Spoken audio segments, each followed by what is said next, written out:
여러분 안녕하십니까? 저희는 어제 손혜원 의원의 가족과 또 측근들이 전남 목포의 문화재 거리 안에 있는 건물 9채를 사들였다는 소식을 전해드렸습니다. 저희 취재가 시작된 이후 손혜원 의원의 남동생이 저희 취재팀에 어제 전화를 걸어왔습니다. 손혜원 의원이 조카, 그러니까 자기 아들에게 건물을 사라고 1억 원을 증여했다는 내용은 사실과 다르다고 말했습니다. 가족들은 목포에 가본 적도 없고 또 그 창성장이란 건물이 어떻게 운영되는지 또 거기서 번 돈을 누가 가져가는지도 모른다고 말했습니다.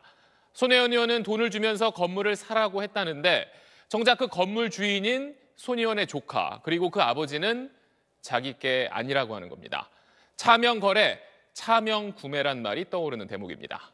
SBS 탐사보도 끝까지 판다. 먼저 이한석 기자입니다.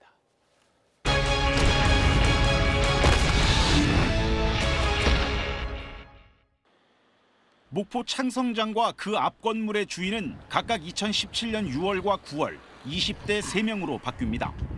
주인 가운데 한 명은 민주당 손혜원 의원의 조카입니다. 조카 손 씨는 명의만 빌려줬다고 말합니다. 그걸 산 게 제가 산 것도 아니고 그냥 집안에서 그냥 이유가 있어서 샀겠죠. 그 명의만 빌려주신 거예요? 네. 그리고 어머니가 사신 겁니까? 그런 것까지 일일이 제가 말씀드려야 되나요? 자신이 사지 않았다고 여러 번 말했습니다. 제가 있겠어요 그걸. 그냥 확실하게 말씀드릴 수 있는 거는 집안 일이다 보니까 그게 사진 거예요.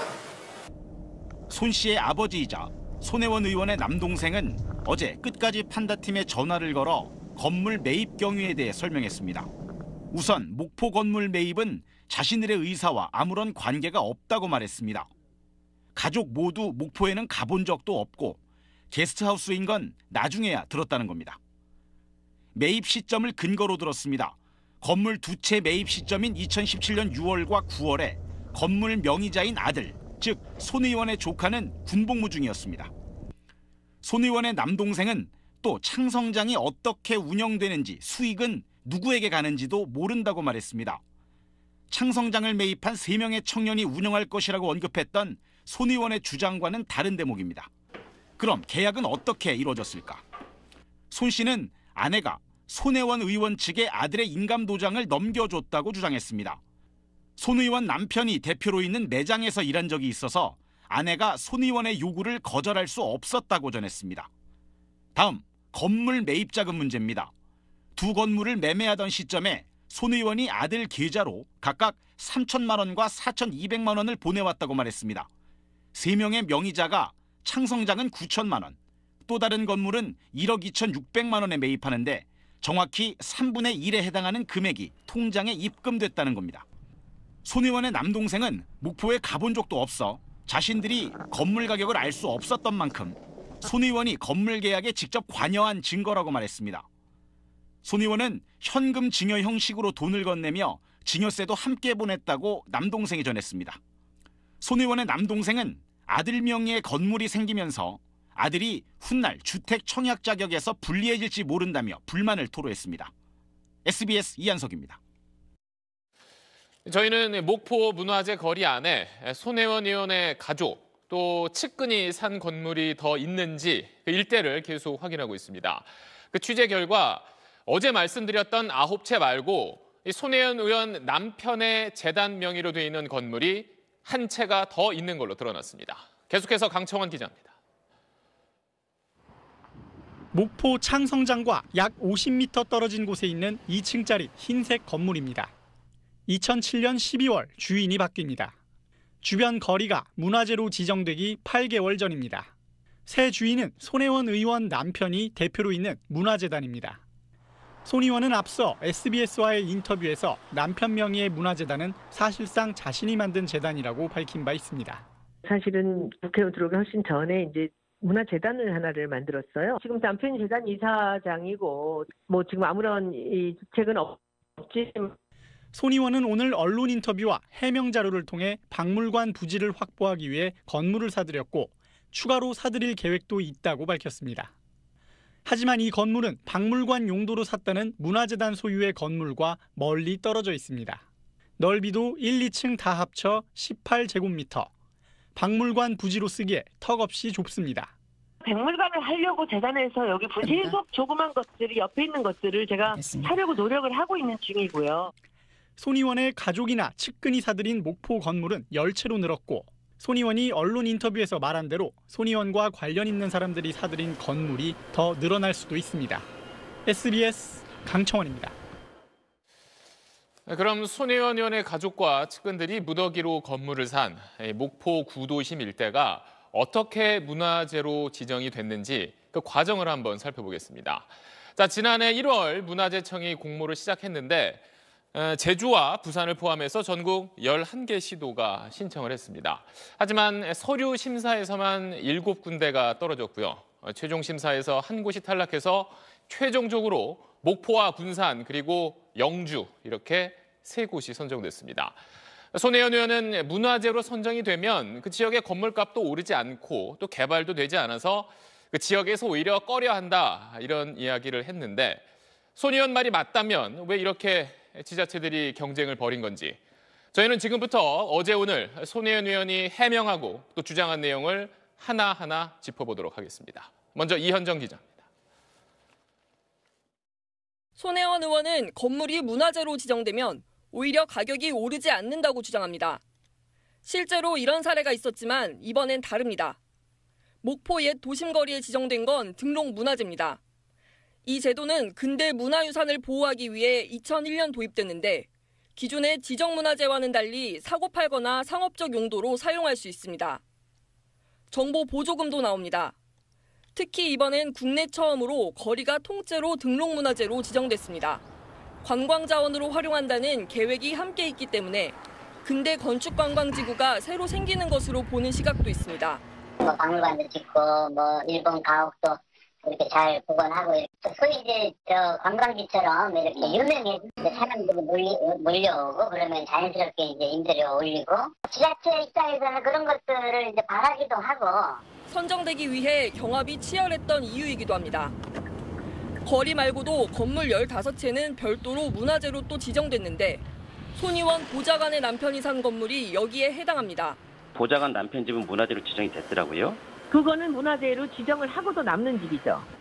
하지만 오늘 다른 언론사와 인터뷰에서는 가족이나 측근들이 산 건물 중에 등록문화재로 지정된 것은 하나도 없다고 뒤집었습니다. 제가 관련된 데는 그 집으로 지정된 게 하나도 없습니다. 끝까지 판다팀이 다시 확인한 결과 손 의원 보좌관 남편 명의 건물은 등록문화재로 확인됐습니다. 이 건물을 포함해 등록문화재로 지정된 15채를 보수하는데 1차 지원금만 24억 원이 책정돼 있습니다. 건물 가격 변동도 따져봤습니다. 손 의원은 오늘 페이스북에 쓴 글에서 조카집 가격이 약간은 올랐다고 밝혔습니다. 손 의원 관련 건물들의 매입 가격은 3.3제곱미터당 100만 원에서 400만 원입니다. 국토부 실거래가 사이트에 확인한 결과 주변 건물이 최근 3.3제곱미터당 750만 원에 거래된 것으로 나옵니다. 소문 이미 다 났고 지금 거의 찾는 사람들이 있긴 하는데 별로 나온 게 없어요. 오늘 지금 이제 가격이 이미 더 올라가지고. 손 의원은 실제로 되팔지 않았기 때문에 차익을 얻은 것은 없다고 주장했으나 목포 구도심 개발이 확정되면서 시세가 올랐다는 데는 이견이 없는 상황입니다. SBS 이현정입니다. 저희가 지금 전해드리고 있는 이번 사안의 핵심 의혹 가운데 하나는 손혜원 의원이 자신이 영향력을 행사할 수 있는 사업이나 또 기관에 실제로 영향을 끼쳤냐 하는 점입니다. 손혜원 의원은 목포가 선정되는 과정에 일체 관여하지 않았다고 주장하고 있는데 저희가 취재한 결과는 달랐습니다. 이 내용은 김종원 기자입니다. 지난 2017년 11월 국회 교문위 예결소위 그 다음 해 예산을 논의하는 자리입니다. 손혜원 의원은 이 자리에서 목포의 문화재를 언급합니다. 목포의 근대문화재인 목조주택이 그대로 있다며 이들을 제대로 보수하면 대단한 자원이 될 것이라고 얘기를 꺼냅니다. 그러더니 각 시도별로 복원할 만한 가치가 있는 문화재를 문화재청이 공모 형식으로 받은 뒤에 심사를 거쳐 지원해주란 말을 합니다. 당시 이 자리에 참석했던 문화재청 박영근 차장은 즉답을 피합니다. 이미 특별법으로 지원을 받고 있던 4대 고도, 그러니까 전주, 공주, 부여, 경주에 예산이 배정돼 있다고 답을 합니다. 그러자 손 의원은 그 예산 배정을 고칠 수 없느냐고 물어보고 박 차장은 기재부와 협의를 해보겠다고 답합니다. 그리고 실제로 2달 뒤인 2018년 1월 문화재청은 손 의원이 건의한 그대로 전국 지자체를 상대로 사상 최초의 면단위 문화재 개발 사업을 공모를 받게 됩니다. 면단위 문화재 개발이란 건물 하나하나가 아니라 일정 구역을 통째로 문화재로 지정하는 방식입니다. 결국 이 공모에 지원했던 11개 도시 가운데 3곳만 선정이 됐는데 그중 한 곳이 바로 목포였습니다. 손 의원이 국회에서 목포 문화재 사업 관련해서 영향력을 행사한 정황은 또 있습니다. 손혜원 의원은 목포여관 창성장을 오랫동안 홍보하는 등 목포 숙박 사업에 큰 관심을 보였습니다. 그 집이 2,800이었으니까 제가 그걸 고쳐서 게스트하우스를 하면 연기 활동하는 데 도움이 되겠다. 그걸 팔아야 되나 이 생각도 있어요. 나는 게스트하우스를 해야지 돈을 버는데. 그런데 손 의원은 목포 구도심이 문화재청의 면단위 문화재로 지정된 직후인 지난해 8월 28일 국회 문광희 예결소위에서 가사숙소, 즉 집처럼 머물 수 있는 숙소를 도시재생과 같이 개발해달라고 주문합니다. 지난해 10월엔 목포 현지에서 진행된 문화재청 국정감사에서 다른 의원들과 함께 창성장을 방문하기도 했습니다. SBS 김종원입니다. 손혜원 의원은 저희 보도를 반박하면서 어떤 사람이 자기가 투기하겠다고 떠들면서 투기를 하겠느냐고 말했습니다. 자신은 지금까지 여러 차례 공개적으로 목포에 가서 건물을 사라는 말을 했다는 겁니다. 그럼 정말 지금까지 모든 걸 손 의원이 다 투명하게 말했던 건지, 공개했던 건과 손 의원이 공개하지 않은 걸 최고은 기자가 따져봤습니다. 손혜원 의원은 자신의 페이스북 등을 통해 주변 사람들에게 목포에 건물을 사서 문화적 가치를 높여달라고 누차 말해왔다는 걸 강조합니다. 권했지만 아무도 사지 않았고, 그래서 손 의원 자신이 증여까지 해가며 조카에게 목포에 건물을 사도록 했다는 겁니다. 지인들한테 이런 얘기 다 누누이 그동안 해오셨어요? 다 했죠. 다 하셨어요. 페이스북에 다 나오고. 하지만 손 의원이 명확히 공개했던 건 여자 조카가 운영하는 카페 건물과 창성장입니다. 남편이 운영하는 문화재단이 사들인 건물은 서울의 나전칠기 박물관을 옮겨볼까 한다며 고민 글을 올린 적이 있지만 실제 매입 사실은 밝히지 않았습니다. 모두 SBS 취재진이 목포에 내려가 수소문하고 등기부 등본을 일일이 떼서 확인한 것입니다. 보좌관이 남편 이름으로 건물을 산 사실도 역시 SBS 보도 전까지 한 번도 공개한 적이 없습니다. 아직도 손 의원은 정확히 자신의 친척이나 측근이 몇 채의 건물을 샀는지 밝히지 않고 있습니다. 숙박시설인 창성장의 매입 경위도 명확하지 않습니다. SBS 보도 이전에는 귀얇은 엄마들을 설득하고 각각 아들, 딸들에게 재산을 증여해 청년 3명의 공동 명의로 샀다고 했습니다. 그러나 3명의 청년은 등기부 등본을 통해 각각 손 의원의 남자 조카, 보좌관 딸, 문화재단 이사 딸로 확인됐습니다. 남자 조카에게는 조카의 엄마, 즉 올케가 아닌 자신의 돈을 증여했다고 밝혔지만 이 여관 운영에 조카가 관여하지 않는다는 증언이 나와 의혹이 가라앉지 않고 있습니다. SBS 최고은입니다. 그럼 지금까지 저희가 전해드린 내용 정리해보겠습니다. 끝까지 판다팀 김지성 기자 나와 있습니다. 자, 어제 오늘 손 의원 해명을 보면 그 목포 문화재를 지키기 위해서 또 목포 살리기 위해서 자기 주변 사람들한테 거기 가서 건물 사라, 거기서 좀 살아라 이런 얘기 했다는 거 아닙니까? 네.